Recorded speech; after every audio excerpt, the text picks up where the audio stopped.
Wishing you all a happy, delightful and safe Diwali. Assalamu alaikum. Hi and hello everyone. Welcome back to Gul's Diary. Diwali ஸ்பெஷலா இன்னைக்கு ஒரு sweet recipe தான் பார்க்க போறோம். ரொம்ப simple and ஈஸியான டேஸ்டியான ஒரு ஸ்வீட் ரெசிபி. எல்லாருமே காஜு கட்லி, பாதாம் கட்லி பார்த்துருப்போம், சாப்பிட்ருப்போம். அது ரொம்ப ரிச்சான ஒரு ஸ்வீட். இன்னைக்கு நம்ம பார்க்க போறது என்னன்னா, எல்லார் வீட்லயுமே செய்ய மாதிரி பீனட் கட்லி தான். வேர்க்கடலை எல்லா வீட்லயுமே சாதாரணமா இருக்கக்கூடிய ஒரு பொருள் தான். அதை வச்சு இன்னைக்கு நம்ம ஸ்வீட் பார்க்க போறோம். நல்ல புரோட்டீன் ரிச்சான ஒரு ஸ்வீட் ரெசிபி தான் பார்க்க போறோம்.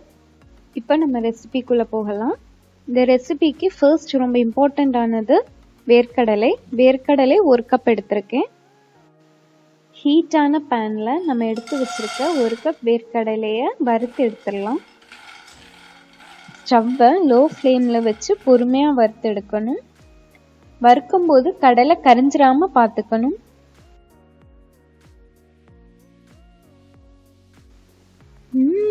வறுக்க வறுக்க நல்ல வேர்க்கடலையோட வாசனை வருது.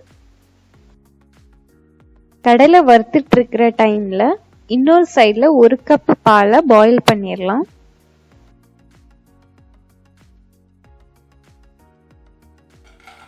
கடலை நல்லா வறுபட்டுருச்சு. ஸ்டவ் ஆஃப் பண்ணிடலாம். உடனே அதை ஒரு பவுல்ல ட்ரான்ஸ்ஃபர் பண்ணிடலாம்.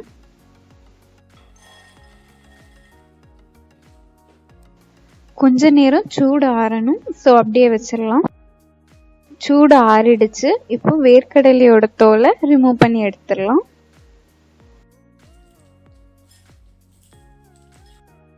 தோல் ரிமூவ் பண்ணியாச்சு.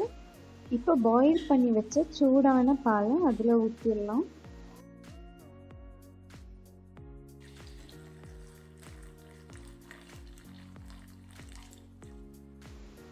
ஒரு ட்ரேல பார்ச்மெண்ட் பேப்பர் போட்டு நெய்யை தடவி கிரீஸ் பண்ணிக்கலாம். பார்ச்மெண்ட் பேப்பர் இல்லைனாலும் பரவாயில்ல, நெய்யை டைரக்டா ட்ரேல அப்ளை பண்ணிக்கலாம். இப்போ சூடு ஆற வச்சிருந்த கடலையும் பாலும் நல்லா ஆறிடுச்சு. இப்போ அதை ஒரு மிக்சர் ஜார்ல போட்டு நல்லா பிளெண்ட் பண்ணி எடுத்துடலாம். நல்லா ஃபைன் பேஸ்டா அரைச்சு எடுத்துக்கோங்க.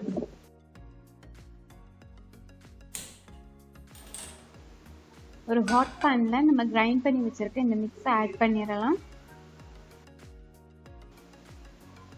ஸ்டவ் ஃப்ளேமை சிம்ல வச்சு நல்லா கிளறிட்டே இருக்கணும்.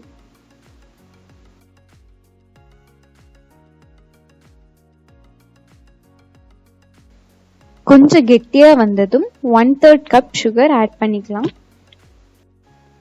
சுகர் நம்ம ஸ்வீட்னஸ்க்கு ஏத்த அளவு ஆட் பண்ணிக்கலாம்.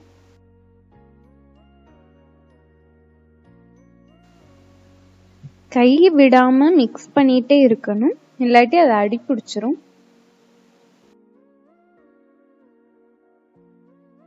இந்த டைம்ல ஒரு 1/2 டீஸ்பூன் ஏலக்காய் பொடி ஆட் பண்ணிக்கலாம். நல்லா மிக்ஸ் பண்ணி விட்டுட்டே இருக்கணும். பதத்துக்கு கொண்டு வர்றது தான் கொஞ்சம் டைம் எடுக்கும். மற்றபடி இது ரொம்ப ஈஸி, ரொம்ப ஹெல்த்தியும் கூட. 1 டீஸ்பூன் நெய் சேர்த்துக்கலாம். இந்த டைமில் இந்த மாதிரி கன்சிஸ்டன்சி வர வரைக்கும் மிக்ஸ் பண்ணி விட்டுட்டே இருக்கணும்.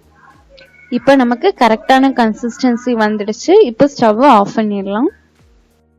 இப்போ கிரீஸ் பண்ணி வச்சிருக்க ட்ரேல ட்ரான்ஸ்ஃபர் பண்ணிடலாம். ஒரு ஸ்பூன்ல அல்லது டம்ளரோட அடிப்பக்கத்துல நெய் தடவி அதை நல்லா லெவல் பண்ணிக்கலாம்.